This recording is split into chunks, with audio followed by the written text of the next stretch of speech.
Okay, we'll make a start.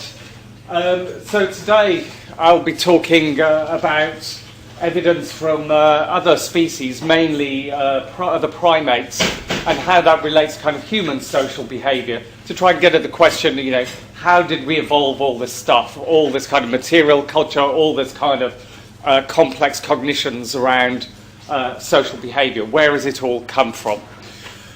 Most of the other lectures won't necessarily be taking such a strong kind of evolutionary perspective, but it's something that we will kind of hit on throughout. So in terms of where we've come from, a large asteroid hit the Earth at about 65 million years ago, and at this point primates were some kind of tree-living shrew. And after that, the lineage is kind of diversified beyond that. So again, we've got lemurs, these kind of bush babies. We, as humans down here, only separated from chimpanzees, or the common ancestor of chimpanzees, I should say, around 6 million years ago. So not that long ago. So, and before that, we've got gorillas as our next closest living cousins, and then orangutans after that. And these are obviously our kind of great ape branch here. What's happened within that last 6 million years? So again, this is just a bit of a potted history, but the key thing that obviously defines the human lineage relative to the other primates is walking on bipedalism, walking on two legs. Okay, and this is what happened about 6 million years ago, and this was thought to do more with geographical conditions, with changes in climate and going from forest to more kind of savanna plains, that those who could kind of walk or run on those plains could have some advantage. One of Darwin's ideas about the evolution of the human line is that bipedalism is the real key to social intelligence, and his thinking about this was what that means for your hands. Okay, that by walking on two legs, your hands are free for other kinds of using your hands for making things, doing things, and so on, and that the brain would follow the hands in effect. That turns out to be wrong. So obviously the hands are very useful for lots of things, and it turns out to be wrong simply because you have to wait about 3 million years between walking upright and seeing more sophisticated tools appear in the archaeological record. So whoever these guys were here, they probably were using tools in the same way as chimpanzees might use sticks or might use stones, but they weren't making tools in the sense of creating axes and things from them. They were using naturally occurring tools in the environment. So this gap of 3 million years between walking upright and producing more sophisticated tools kind of speaks against Darwin's idea. So what is it that kind of corresponds with more sophisticated tools? And it turns out to be brain expansion, an expansion in brain volume. Obviously, there might be other interesting things happening in the brain as well, but from the archaeological record, you can't see patterns of connectivity and other more subtle features that might be going on. So bipedalism is important, but it seems to be the brain that's at least driving the use of more complex tools, which we would link with kind of skilled behaviour and kind of cultural things. So one person uses a tool, another person uses that as well. Sharing of this kind of knowledge. So using tools, or the skill of using that, the way that shares between people is cultural. The actual inventing of something good to begin with is probably more cognitive. And again, you've got a whole host of other things, but you've got other things that also kind of drive expansion of the brain as well. So the transition from eating fruits to eating meat is seen as being important, and you know that from the tooth record. You can spot when these species start to become a greater meat eater, and the reason for having that meat eating, it kind of encourages cooperation in terms of bringing down animals, in terms of sharing this limited resource, but also the actual protein and energy that you get from meat also enables driving of brain expansion in a way that you would have to spend 12 hours a day foraging for fruit, which is what most primates do. They don't just kind of go and kill an animal and eat it for, you know, an hour. It's very time-consuming living on a hunter-gatherer kind of vegetarian diet. Modern vegetarian diet, you go to the supermarket, but that's not how it was in the past. Okay. And obviously using fire again, so one of the other things that's happened is that the human gut has kind of shrunk. And the idea here is that you can partially process food both by using stone tools, but also by cooking it. So you can spend more energy on your brain and less energy on your guts than other primates by how you approach food, how you hunt, how you prepare food. But this again involves cooperation, it involves some kind of proto-culture. But it's only really since about 200,000 years ago that actually modern humans emerged, so very recent. And these are what are called anatomically modern humans, so they would effectively look essentially like you and us. Although there were other things that kind of happened in this period. So things like cave art and people kind of burying people ritually seems to have happened only about 40,000 years ago. So, but this doesn't seem to be linked to an obvious kind of increase in brain expansion. So whether it's some internal organisation, whether in fact people were doing these more complex cultural rituals before that and they've just not been found isn't clear. But there is a bit of a gap here. So although most of the advances are linked to changes in the tool record and in the kind of the expansion of the brain and these kind of anatomical changes.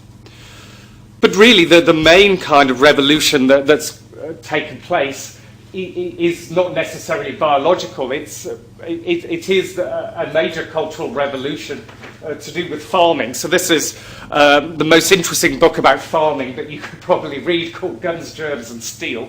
But basically it's kind of the history of humans over the last 10,000 years and how all of our culture has shaped the world. And actually it's kind of shaped biology as well. And this is partly through the domestication of animals and the production of germs, in effect. And what do they kind of mean by that? What is it that's really happened? So again, the people who farmed were biologically the same as the people who didn't farm, but it gives them a cultural advantage. And this is the idea that culture can evolve itself. So other people talk about memes, that some things are useful so that they spread amongst others, okay? And this seems to be one of those things that's really happened, or that's kind of led to a large kind of acceleration in all this stuff that we've got here, our buildings, the way we live, and so on. And basically, the thing that really kind of counts here is that those people who can control the food supply can increase their population. So the people who farmed actually had worse diets than the hunter-gatherers, but there were a huge lot more of them. And this enabled this cultural thing to effectively survive and to thrive, because there are simply more of them, even if they are less healthy, because they don't have such a varied diet. That is what counts.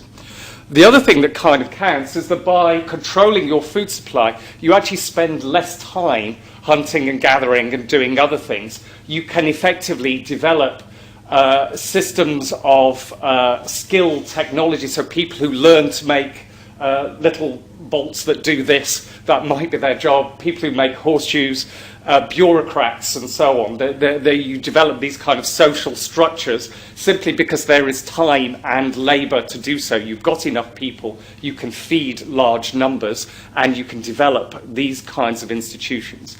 But of course you're still biologically within another kind of pre-farming realm, because that isn't what's changed.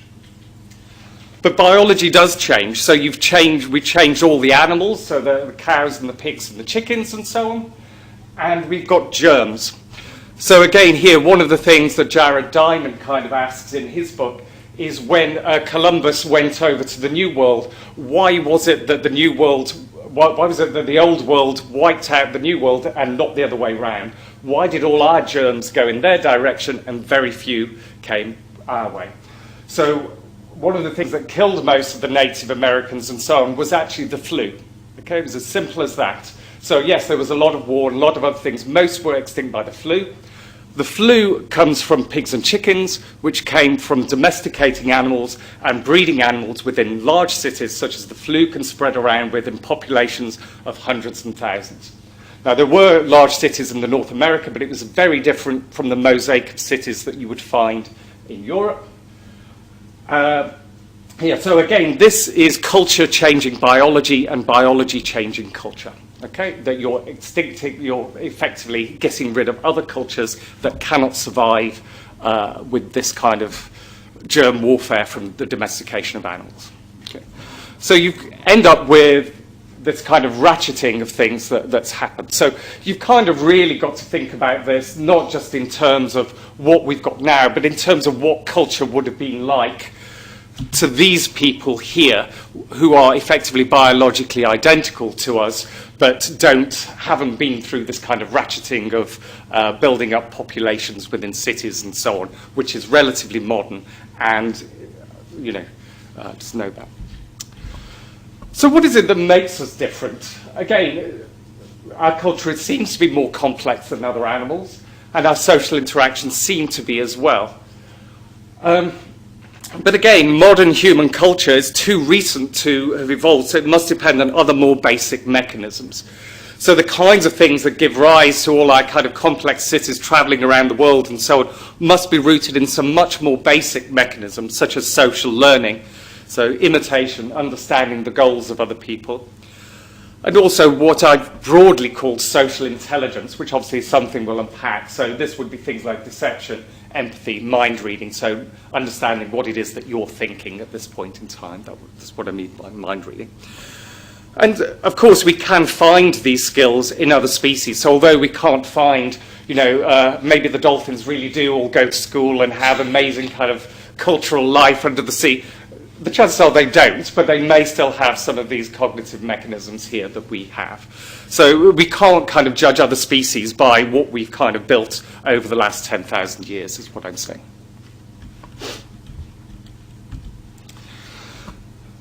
So what is it that's kind of made us different? So again here, this is one hypothesis that's come out of the primate literature, that's called the social intelligence hypothesis.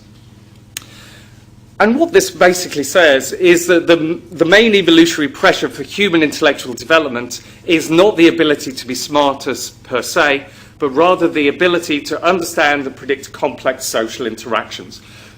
So in effect, what it's saying is that the reason that we are cognitively smarter is because of an evolutionary pressure to be socially smarter. That's effectively what the social intelligence hypothesis is. So social intelligence has driven general kind of other cognitive changes. So the pressure to be socially smarter also drives other changes, for instance, in brain size as well, that you end up with this kind of evolutionary arms race to develop more capacity for trying to interpret and understanding others. And this is just another quote from, again, primatologists that illustrate this. So, primates live in large groups where an individual's survival and reproductive success depends on its ability to manipulate others within a complex web of kinship and dominance relationships. Okay, so it's all about understanding others, manipulating them, and knowing your place within the social world. That's what primates do to thrive and survive, in effect. So what is the kind of evidence that's brought to bear on this? So this is a study published in Science, which looks at 3 primate species, including humans. So these are young humans who are, I forgot the age, I think 3 or 4, something like this. And again, the reason for doing this is to try and make it a bit more of a fairer test, in effect. So obviously a 3-year-old is still cultured in some sense, but they're less cultured, you could argue, or less kind of cognitively advanced, versus juvenile chimpanzees and orangutans. And they gave them a battery of 7 what you could call physical or cognitive tests, so physical problem solving, such as spatial memory, discrimination of quantities, and again, tool use. So tool use is a kind of a physical act, even though knowledge of tools is kind of socially acquired. In the social domain, you've got things such as communication, following gaze, solving a problem after a solution is demonstrated, and so on. Now, of course, the whole problem with a lot of this is whether these are fair tests for other species or not. But either way, those tests in the physical domain, they don't differ much in these. So a human child is very similar to a chimp and orangutan in their abilities to understand and manipulate the physical world, but a human child is head and shoulders above their primate cousins in the social domain. Okay. Probably fair to argue that these might be useful in the primate society, but again, there is a question about what's a fair test here. So that would kind of be evidence that actually the thing that sets humans apart is this kind of drive towards social intelligence relative to other species. What does this actually mean? Well, it can mean things at different levels of specificity. It can mean that really all you're doing is that you've got some general capacity of intelligence and you're just using that in a social way, but you might use the same thing in a non-social way. Or it might be that actually that society is kind of shaped for enhanced intelligence, but it hasn't actually kind of created specialized circuits in the brain for dealing with social relative to non-social things. So it has been social behavior that's been the driving force. The alternative one is that basically the complex society has kind of led to the evolution of very specific mechanisms in the brain. So it's not just creating the amount of intelligence or the amount of brain power, but actually the type, specialized neural circuits for understanding others, for manipulating others, and so on. That would be another kind of claim as to what has happened in the social intelligence range. So either that you've just developed more of it, or that you've actually developed specialized circuits. And again, this is one of the issues that kind of comes up over and again in these lectures. Okay, so this relates to the paper that I sent around, and I don't know whether any of you have kind of come across this Dunbar number before, but it's kind of a fascinating idea. But basically, the evidence comes from other primates. So each of these black dots is another species of primate. Okay, they're not individuals; they're individual species. Okay. The white dots here are apes. So again, you've got this general shift towards having bigger brains in the apes relative to the monkeys, in effect. So what you've got here is a measure of relative brain size. So obviously here you've got to take into account the size of the animal, but also what's normally done is that you take into account the size of the cortex relative to the size of the other brain. So the neocortex ratio is basically taking the outer brain relative to the brain stem or the subcortex. There are various ways of doing it. But it's one part of the brain relative to another. There are also others dealing with frontal lobes and other measures as well. But that's the kind of thing that's done. So it's a relative ratio rather than absolute. But here's what's interesting. Here, this is group size. So again, this is how many individuals live within that particular group, in effect. So a chimp lives in groups of about 60 or 70 individuals. When they grow to kind of 80 or 90, the alpha males have a fight and they will split into two groups of 40 or whatever and grow to a certain size and then fission. This is how they function in effect. So it's almost, it seems, that there's a critical mass within them. This little dot here is ours, and this is a measured value, obviously, so you can know this. You can know the size of our neocortex relative to the rest of our brain. And this is a hypothetical number here, just by extrapolating across. It's not a measured number, although he has provided some attempts to measure it. So what Dunbar says is that the group size that our brains are kind of evolved to support is 150 people. And this is just the extrapolation. So he's measured the group size of other species. He's estimated it for humans based on this model. Okay, that's what he's done. So this is kind of supporting the social intelligence hypothesis that basically there is a link between growing the brain and growing our social world, in effect. The more our brain grows, the more we can support an understanding of these complex relationships between individuals and maintain kind of coherence amongst a group. What about other kinds of evidence? So it's not just group size. You can get into another thing. So here it's labelled executive brain ratio. It sounds a fancy measure, but it is kind of the same sort of metric here. So as before, each one of these dots is a species of primate. So, a different kind of thing, not a different individual. So in this one, you're looking at the innovation frequencies. This is kind of things like tool use or creativity. So again here, you do see it in some kind of what might be classed as purely cognitive and non-social domain. So innovation or kind of creative thinking also goes up with this. So it's certainly not exclusively social in the way that one might imagine from the way that it's sometimes articulated. And social learning, here this is kind of imitation, copying, mimicking, this sort of thing. And again, the numbers behind here, they're not straightforward. So often these are kind of field studies in which you count the number of times a primate's been observed to do this relative to the number of times that this primate's been studied. So some primates get studied more than others. So it's not straightforward pulling these numbers out, okay? But nevertheless, this is how they seem to lie. Again, I haven't got the graph here, but there's also correlations between brain size and deception across species.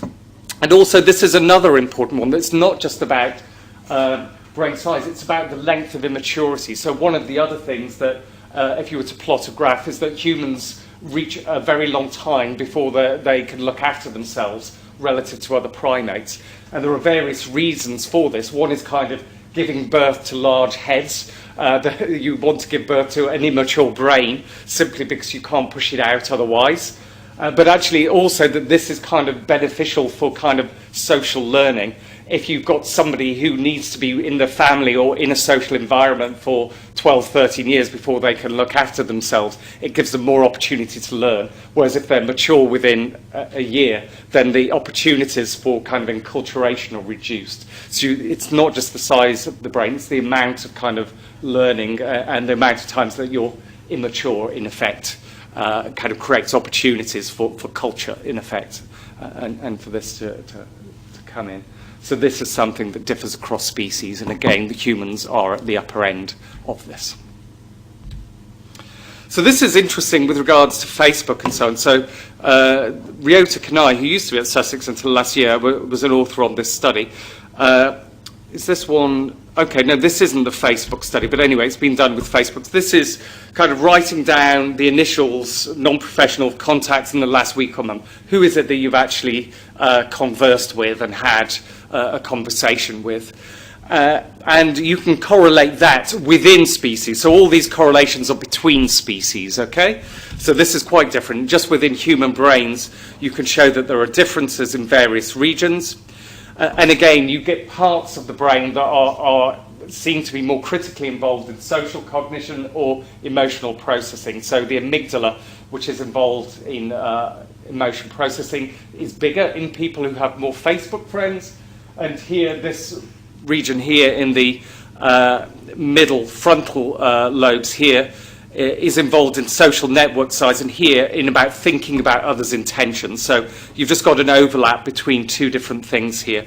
One is how big's your social network, and the other one is, again, just a part of the brain that's used in thinking about others' feelings.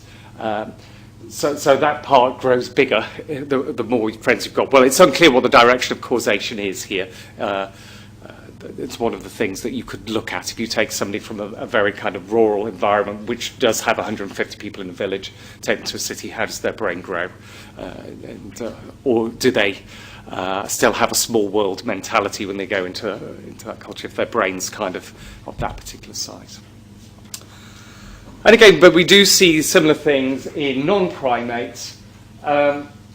So dolphins, elephants, and great apes all show this thing called mirror self-recognition. So here, this is where you put like a piece of lipstick or paint on their forehead when they're not aware of it, so when they're under anaesthetic or something, you show them a mirror. Most species of primate are not interested in that at all. There's very few that are. and those are essentially all the great apes. They're not other species of monkeys.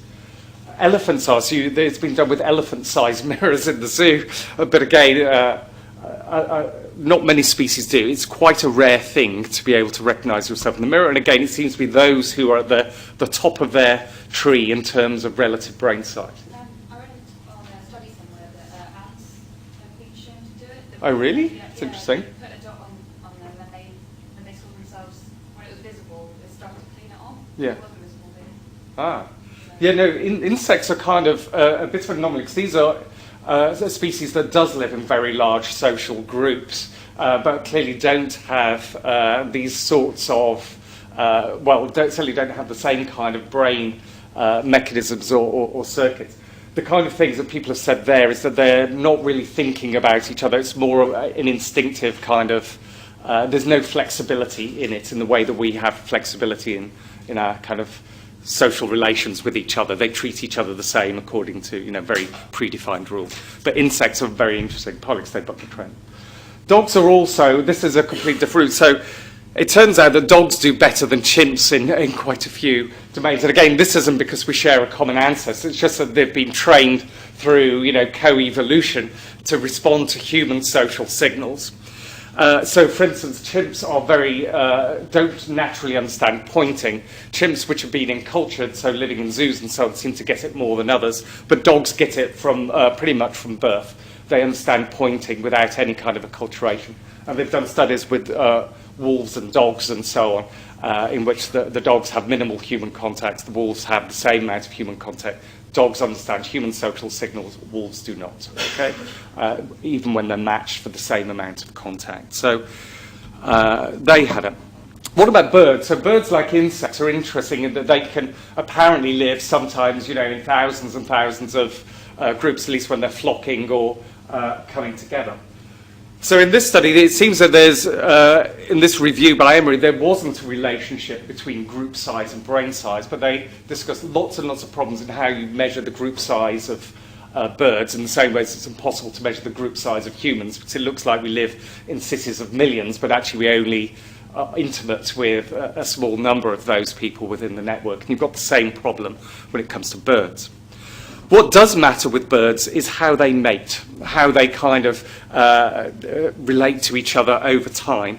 So here, this is relative brain size, I think on a kind of Z-score scale. So these are basically the birds with the biggest brains are those who have long-term mating relationships over multiple years, and those who have kind of cooperative parenting, kind of there's a long-term togetherness. They have bigger brains, relatively speaking, not in absolute terms.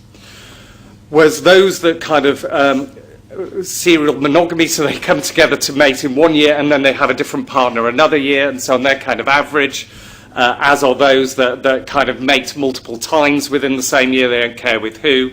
Those who have multiple, I can't get these the right way around, one's multiple husbands and one's multiple wives. I'm not quite sure which is which, but these guys have small brains, okay, in relative terms. So it's something, again, about not just the number of relationships, it's the quality and the ability to maintain relationships over time that seems to, in a very different lineage. So we've not shared an ancestor with the birds until, pre-dinosaur times. So whatever's going on in birds and whatever's going on in us is a similar evolutionary pressure. It's probably not a common ancestor that's going on here, okay? So it suggests that there are similar kinds of mechanisms in different lineages. And this is just kind of a kind of fun but slightly bittersweet video. There's kind of, I guess, some naive notions that all it takes for chimps and other animals is surely if they lived in our culture, they would become cultured just like us. And people have kind of, toyed with this idea, over the years as well. It's just, we've been fortunate, we've just kind of made it, but all the others could do it if they tried, a kind of myth. But this is somebody who raised the chimp along with their son and wanted them both to be their children in the 1930s, and did a whole kind of social experiment on it. And this is their kind of home movies about Donald's the boy and Goo as the chimp. It hasn't got sound.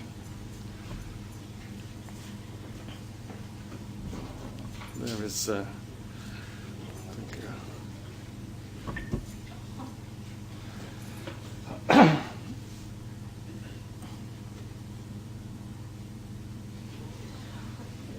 So again, the chimp's kind of going a bit bipedal here. Yeah.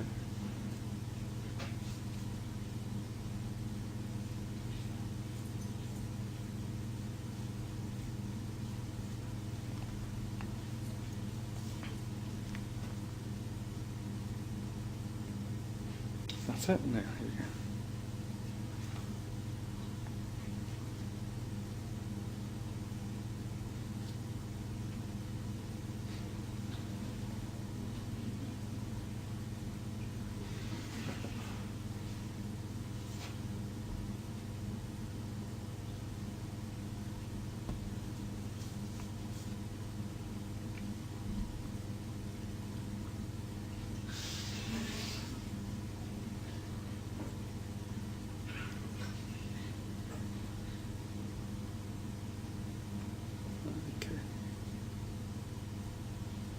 Sure what this is. Yeah, the claim's gone a little bit far, I think.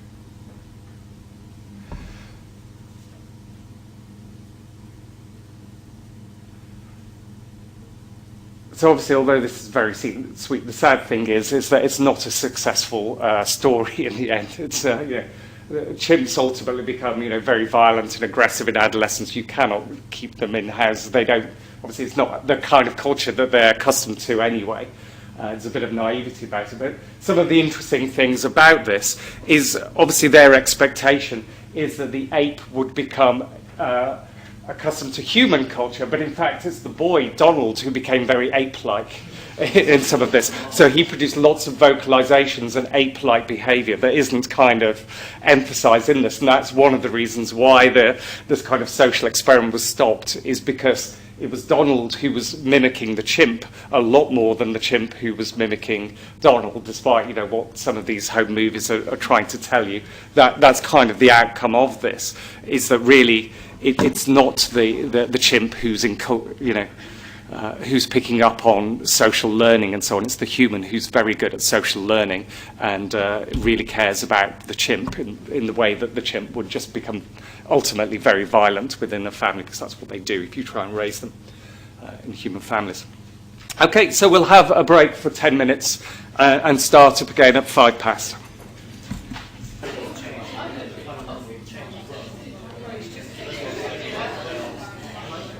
Okay, we'll start up again.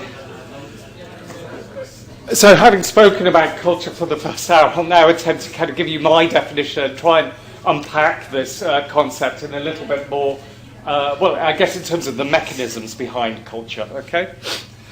So I kind of, this is pretty much what David Attenborough said in the middle, so it's kind of a standard view. So culture is a shared set of values, skills, artifacts and beliefs amongst a group of individuals. Okay, so it's shared, something that's shared, but it also differentiates among groups. And I think also the key thing is that there is an element of social learning. Now, I'll talk about various mechanisms of social learning, so there might not be one mechanism of social learning, and this is something that might differentiate across species. But I think the key thing here is that it isn't innate.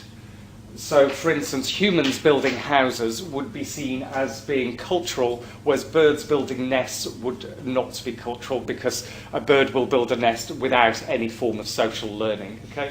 Well, humans might independently develop shelters and so on, but there's a kind of a set of skills and knowledge around this that is socially learnt in humans when they build a house that is very different from when a bird builds its nest.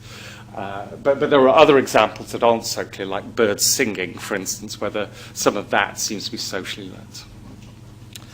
And of course, culture itself may evolve independently from genes, so the idea, from farming and so on. When we talk about the evolution of culture, and I did touch on this last week, but just to be clear, what I'm primarily talking about is the fact that culture exists. I'm not talking about the fact that culture necessarily differentiate. So the fact that humans have culture is probably down to our biology. Whether or not the difference between Chinese culture and English culture due to biology or chance is a rather different question, and that's kind of what we were talking about next week. But here I'm just talking about the presence of culture, full stop, okay? So this is kind of an experimental example of how you can work with this definition in other species. So here, these are they chimps or are they monkeys? I think that they're chimps here, but it doesn't matter for this principle. But basically what this is a way of getting food. And this kind of what looks like complex apparatus is quite simple. What you're trying to do is get a ball out of this little hole here, but there are two ways of doing it. One is that you can poke the stick in there and lift this weight so that the ball rolls down.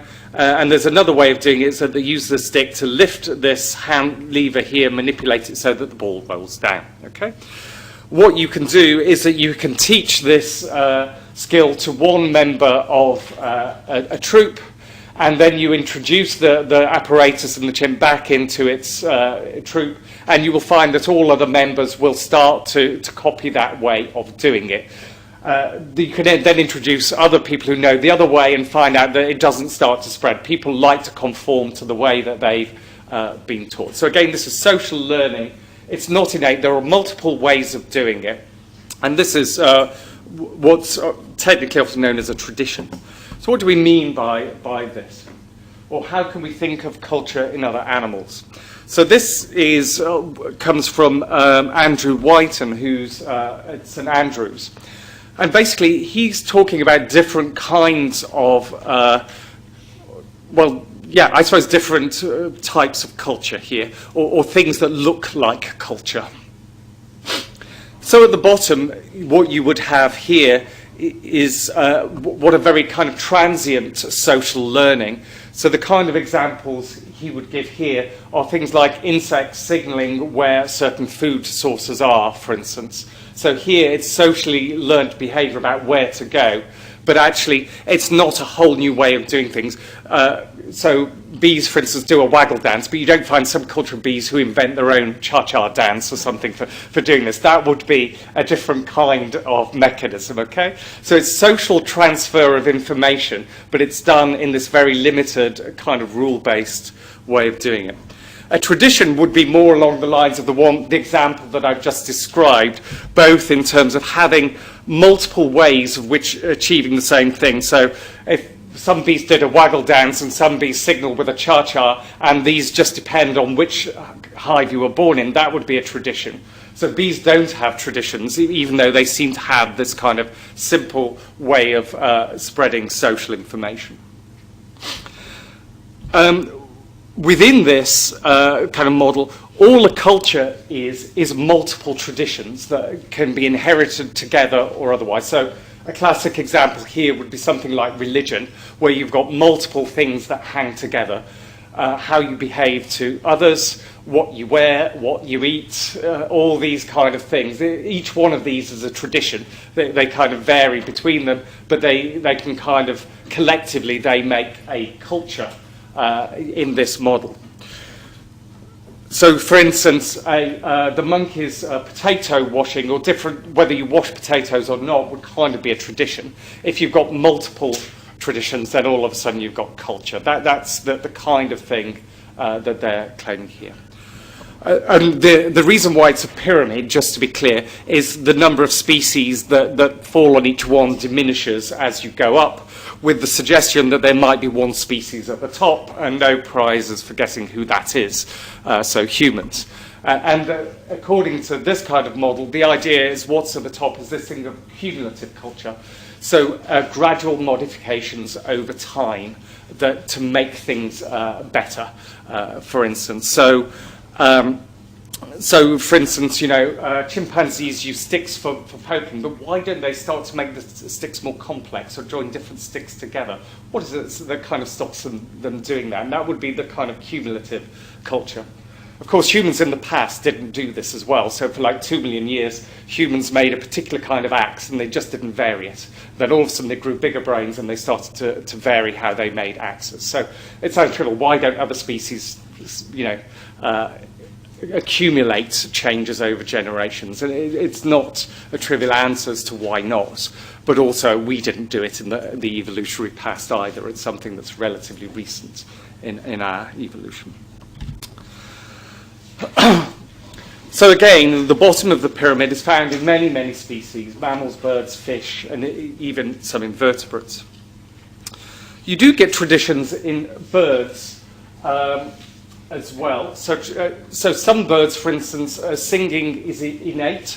Other birds learn to sing via being exposed to others, or the structure of the song varies from region to region. So even in the UK, you'll have some species of birds that sing like this and other species that sing like that, but it's not innate. You can take a bird from this region, plant the eggs into another nest in another part of the country, and they will start to sing differently.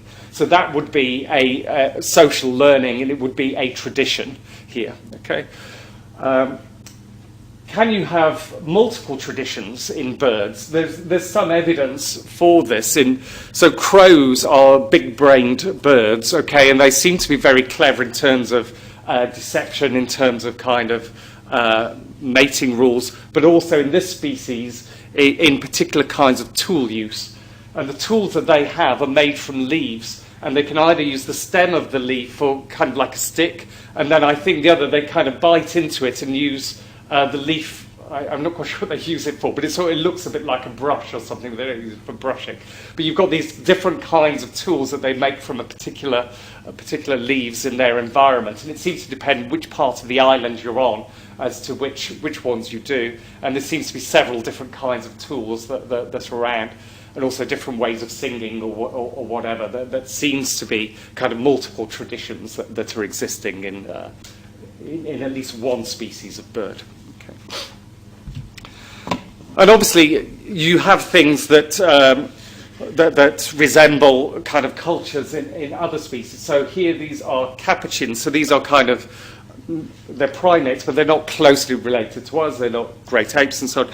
But again, you can kind of go to different troops or whatever the collective noun is and show that they play different games. So these are just kind of social games in which an animal sniffs the other animal's hand, and they don't seem to serve any purpose other than kind of, games. Or they kind of, there's one that's a toy game, or putting your finger in the mouth of the others. But these don't seem to be innate in the sense that you find different patterns. So group A plays the hand sniff game, plays the toy game, but never plays the finger in the mouth game. This one here plays the finger in the mouth game, never does that, occasionally does this game. So you've got these multiple patterns of sets of games that different troops kind of play with each other, that they seem to have invented and that they perpetuate over time.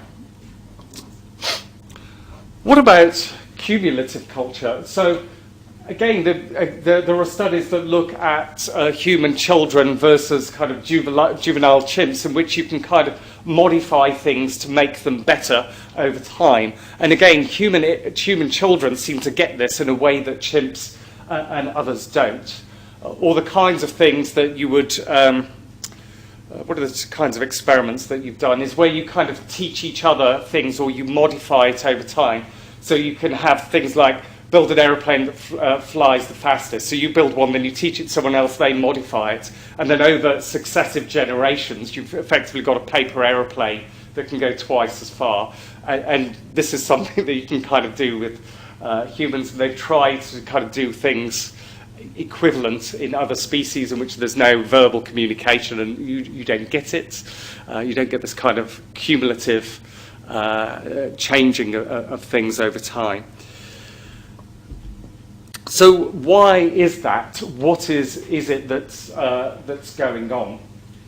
Well, one possibility is that we're simply just more creative and just more smarter, and that's what enables our culture to be cumulative in a way that other species, it doesn't seem to kind of ramp up over time. So you don't have cultural evolution in the same way. Sorry, you mentioned before that human culture wasn't cumulative for earlier parts of the evolution. When was it thought to be starting to be? Yeah, I think that that's a good question. I think it's kind of supposed to be either when we became anatomically modern, which is 200,000 years ago, or when we started to 40,000 years ago, which is when you start to see burials and cave art and this sort of thing. So depending on which one, there's certainly not much evidence of it from about 40,000 years ago that there was this, but then it's not clear what the evidence would look like, at this point. What the kinds of issues here is that although we might feel happy about saying that some monkeys or chimps have culture or traditions, that doesn't mean that the mechanisms that support that are the same in across species. So when you think about the mechanisms, it might be different across them. So imitation is seen as being kind of involving an understanding of what somebody else is trying to do. That when they're doing this, they're actually trying to make it work, or that they're trying to achieve a food source and so on. That they're not just copying an action, they're copying an intention, what it is that they're trying to do. So originally, people like Tomasello said that there's only one species who engages in true imitation, the human. He's now added the chimp to that, but he's still drawn some caveats to it, but we'll come back to that. But of course, you can just copy the action without understanding the goal, so mimicking. So maybe, well, people debate whether talking parrots is or not. But it could be, for instance, so Tomasello has argued that here in the example of the potato washing, you might have something along like this, that in fact the monkeys don't understand what the other monkey is trying to achieve. They're just copying it. And then when they copied it, they realise, oh, actually, I've got rid of that nasty grit off it, so they like it. So it's kind of an independent discovery just made through a simple kind of repetition, but without any kind of understanding that that person is doing it for that reason and that purpose. And this is also the kind of mechanism here, is that basically what you might be doing, you might be just drawing attention to an object or drawing attention to a particular location that just facilitates self-discovery. So that might be a mechanism of it's kind of social learning, but basically every animal discovers it for itself, but seeing somebody else doing it just draws your attention to those contingencies, but then you self-discover. Now obviously I'll try and tell you how you can tease these apart. Could that explain the sort of the time frame of learning this? Correct. That is Tomasello. That's what some of the evidence that Tomasello has for why this is not the same mechanism that humans have, is that it would not take 10 years to figure out why somebody's washing their potatoes in the river. You would just kind of get it. That's exactly the evidence that he uses. Yeah. And here, this is another kind of mechanism, but again, people have used this to say, oh, this is kind of like empathy, or it's like culture.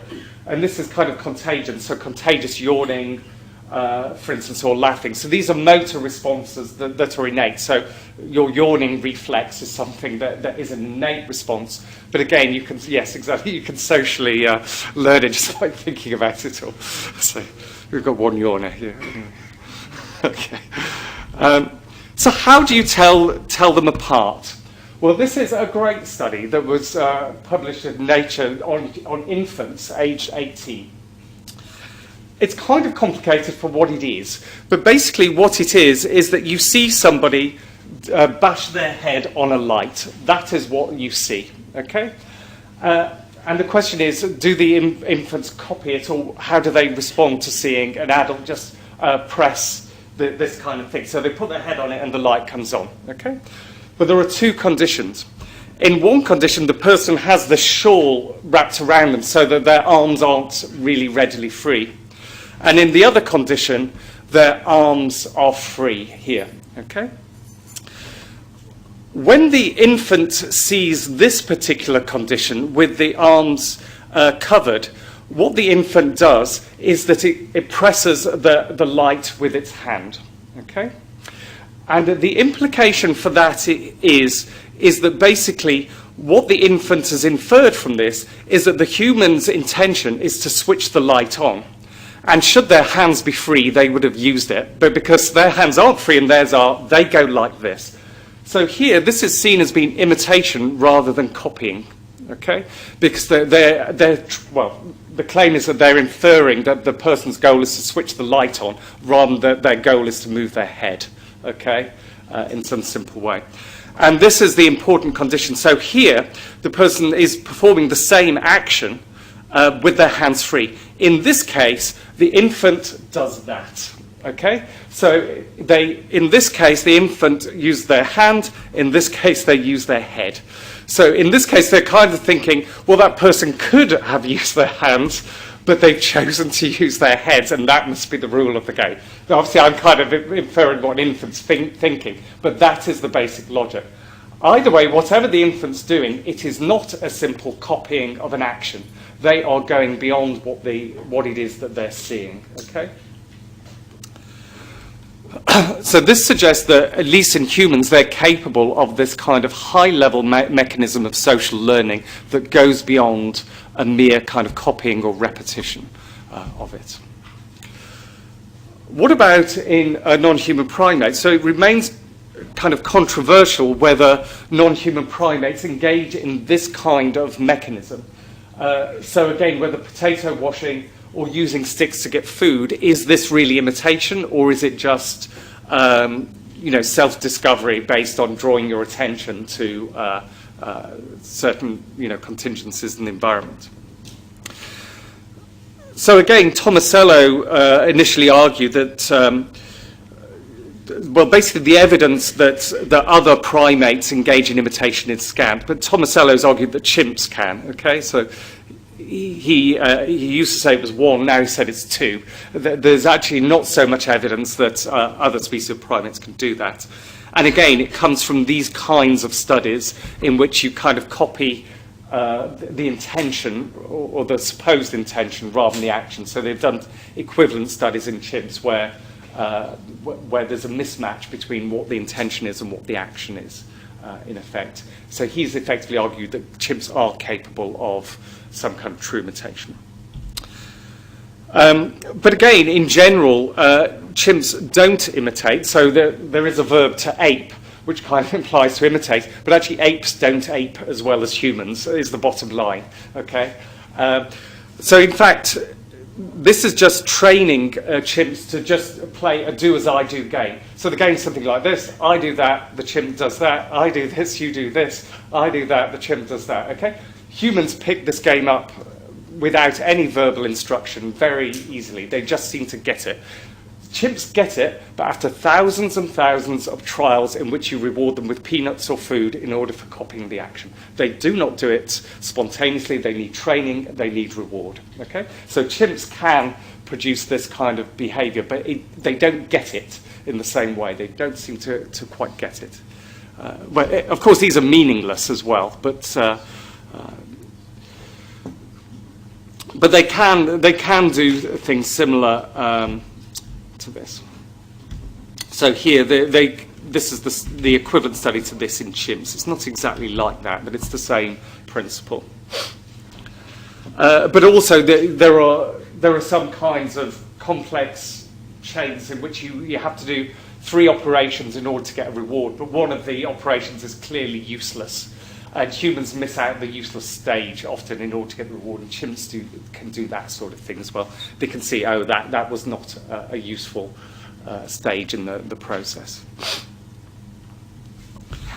But this kind of leaves us with a conundrum. If chimps are kind of using the same mechanisms of social learning as humans, what stops them from creating the same kind of cultural environment that we have? And why is cumulative culture so scarce if we're sharing this kind of mechanism? There are several kind of answers for this. One is that it's not so much the social learning mechanism that differs. It's kind of the discovery or the creativity, the innovation that may differ. It's possible. It's certainly a factor. Also, one possibility is that although we may kind of imitate, both chimps and humans might imitate from an understanding of goals, that they serve very different purposes in the 2 species. So one claim is that in humans, imitation is effectively a social function, that we imitate in order to like people and to be liked. It's kind of a social glue, a kind of an ingratiating kind of we all want to be together kind of signal, but it has no such meaning in the chimp world. Okay? And that this is also helpful for our cultural evolution, but poses barriers on any kind of chimp cultural evolution. Okay. Whereas imitation in chimps might be kind of serve other functions, give me food, or something along these lines. Okay? It's all about personal rewards and so on. So, again, there are these differences between species, maybe in terms of the mechanism and the function in which those mechanisms serve, how they operate. Right, so for the last 20 minutes, I want to talk about one particular neural mechanism that's been found in across humans and primates, and those are the mirror neuron systems. But here, just before I do that, I just want to talk about how the brain kind of responds to tool use in general, and the kinds of neural mechanisms that support that, and the kind of flexibility that you have here. So basically, in both humans and other species, tool use seems to modify the way in which neurons respond.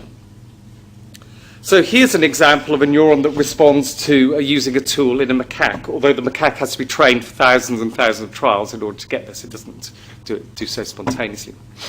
And what this is, it's called a multisensory neuron. It responds to stimulation from multiple sensors. So if you touch the animal's hand, you will get the neuron fire. It produces action potentials, okay? If you see a light around the animal's hand, then the neuron will fire. Okay. This is an interesting condition. So here, this is after the animal has been kind of trained to use a tool. And here it's just like a rake tool in which you can use it in order to get an object that's out of reach, like a peanut or whatever. And what you find after the animal's been trained is that the neuron doesn't just respond to a flash of light by the hand. It responds to a flash of light around the object as well.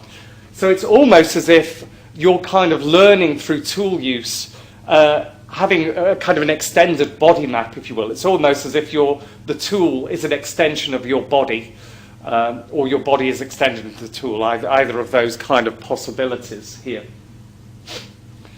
This is an interesting case here in which the animal either hasn't been trained or is just passively holding that. So he's not using it as a tool, he's just holding it.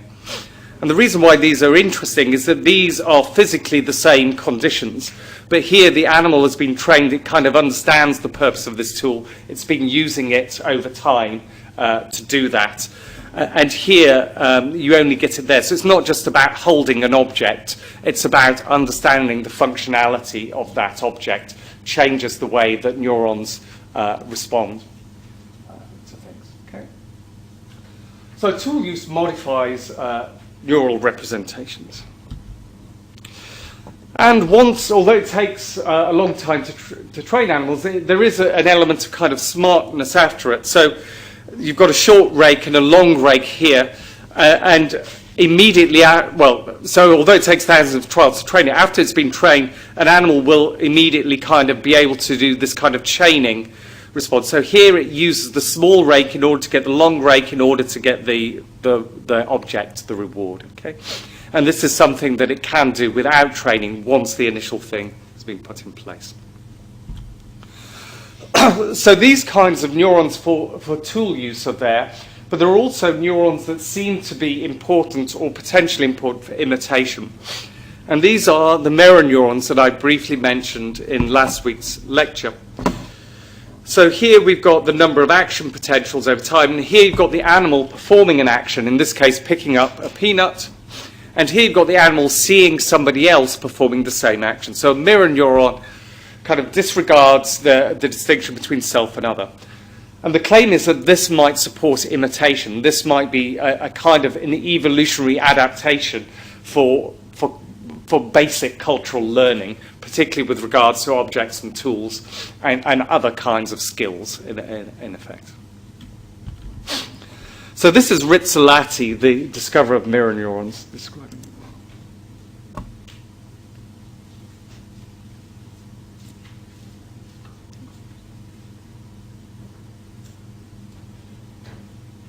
my interest was in describing the organization of the motor cortex from the point of view of the input coming into this region.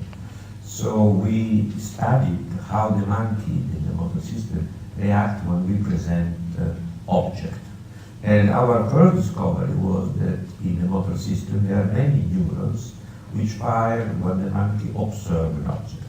Now these neurons are known as canonical neurons, because what they do, they are transforming the affordances present in an object in a way you can grasp it. For example, you have a small peanuts, you grasp like that, and it's enough to observe the peanuts that you immediately have already in your mind, in your brain, how to grasp it. This visual motor transformation is made immediately in a parietal lobe and premotor cortex. So we were studying this in a very ethological, I already mentioned it before, that contrary to most motor physiologists, we were using a very informal approach with the monkey. We were giving food to eat the monkey, we were looking how the monkey was grasping it and so on. So we were in a specific situation. And then we noticed that in some cases it was not enough to show an object to the monkey, but we had to grasp the object. So it should be object and a hand grasping it. And that was really unexpected, because we found neurons which were firing when we did that. And the most interesting point was there was a clear congruence between our action and the action done by the monkey. So we are in the motor cortex, the monkey grasping this way, is the monkey sees myself grasping the same way that it discharges. If I do something else, like pushing away or just waving my hands, nothing happens. So we discovered neurons which respond to visual stimuli, require a person acting on the object, and should be a congruence between what the monkey is able to do and what we are doing. So this is the definition of mirror neurons. So a neuron which fires both when the monkey does something specific and observes something of the same kind done by another individual. So again, some of the properties of mirror neurons is that they respond to particular actions. So some neurons respond to this, others respond to tearing, grasping, and so on. They seem to respond more not to mimicking the absence of an object. So kind of movements of the hand aren't important. It's about kind of doing something. It's often seen as being goal-directed. So movements of the fingers and the hands aren't enough. They have to be doing something purposeful. And simply not for objects that are moving of their own, by themselves. So kind of robotic things and so on don't activate mirror neurons. But again, they respond to sound as well. So a mirror neuron that responds to seeing a tearing action or performing a tearing action may also perform to a tearing sound as well. So they're kind of bringing together multiple inputs. So it's almost like a conceptual representation of certain actions is the way that it's kind of presented. And again, there's interesting evidence for that as well. So here, are four different conditions. And these are recordings from monkey premotor cortex. So in this case, you've got somebody reaching in and picking up a cube. And here you can see that the mirror neuron is responding. Okay. In this case, you've got the same action without an object. And you can see that the mirror neuron is not really responding. It's responding less. Here is the kind of interesting condition. So what happens is that the animal sees the object, then a screen comes down to cover it. So it's not exactly as it's depicted in this figure here. The animal can't see through the screen, but it knows there's an object behind it. And in this case, the person reaches in to it, but the mirror neuron fires. So in this case, they're not seeing the action. The action is obscured by the screen, but it knows, or the action is implied, but because he knows that the object's there. So it responds as much here as it does there. And this is the fourth kind of control condition in which the animal knows that there is no object there, and the person reaches in. So again, visually, 3 and 4 are identical to each other because the animal this screen, it can't see behind it. But conceptually, the animal knows that there is something there. So conceptually, this is equivalent to that, and in fact, the neuron responds like this. But visually, these two are the same, okay, but they differ. So again, there's something clever about these neurons, okay, and this is one of the kinds of lines of evidence that it is more like imitation and less like copying or mimicking a simple kind of body movement, okay. This is the sort of thing that they argue.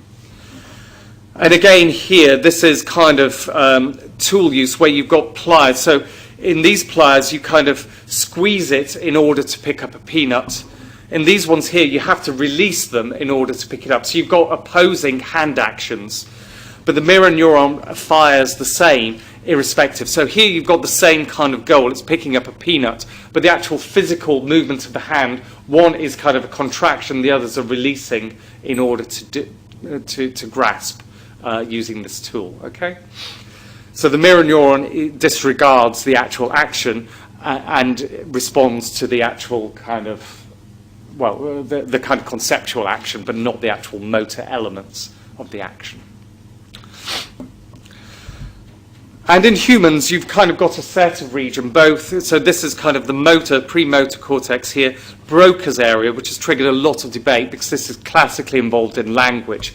So one claim is that human language has evolved from sign languages for gesture. Okay, so we originally talked with our hands and then we moved from our hands to our mouths. That's one claim, because this is a region that has mirror neurons and that in other primates seems to be involved in kind of coding of actions and other things. Okay, and the parietal lobes as well, which are involved in tool use.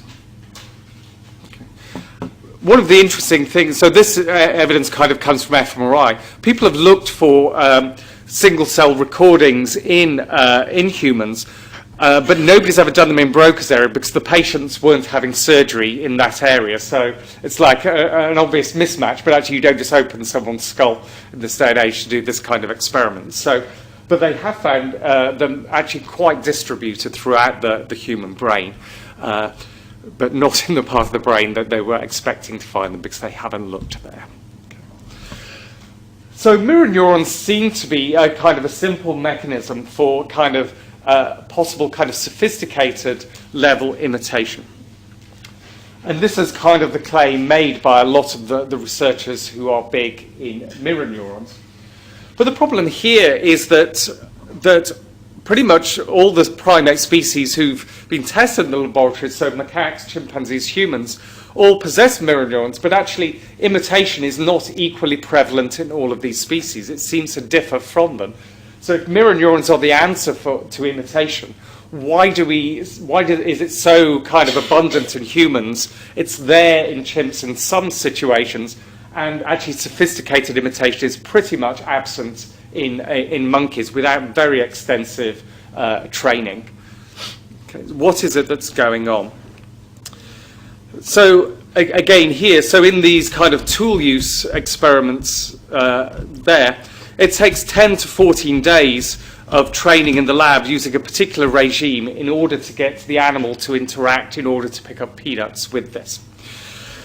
So again, this obviously poses constraints in the wild. Why don't they use tools in the wild if their brains can do it?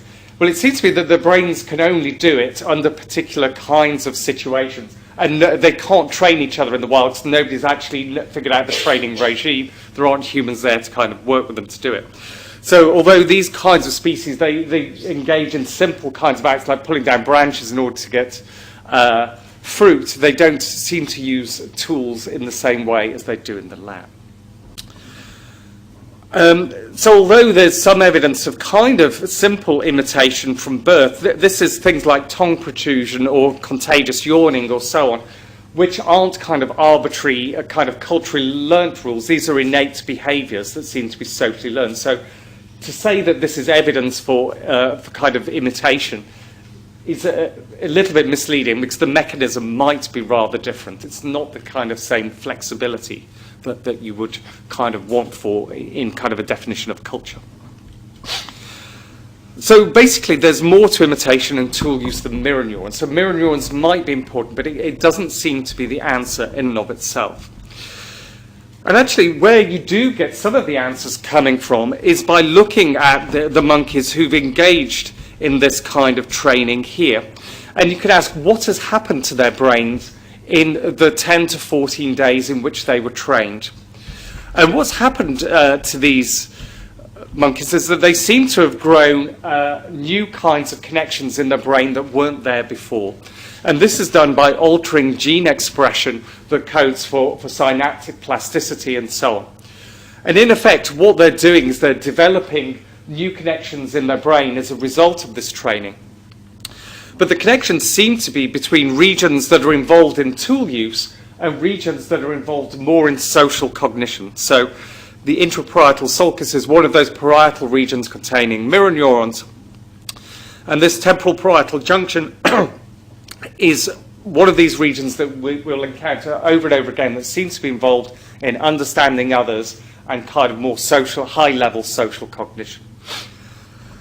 So one possibility is that really what's happening is that ultimately you are getting a similarity between humans and these other species. But maybe in humans, these kinds of connections between mirror systems and kind of more complex social cognition are there from birth. The connections are already there. In other species, they're not there, and they don't have the ability to develop them in the wild, but actually they can be created in some shape or form in the lab through extensive training. Okay? So it might be a similarity in terms of the kinds of processes, but humans are able to connect together mirror neurons with other more sophisticated systems in a way that other primates aren't. So the building blocks might be there in other primates, but they're not talking to each other in the same way as they are in humans.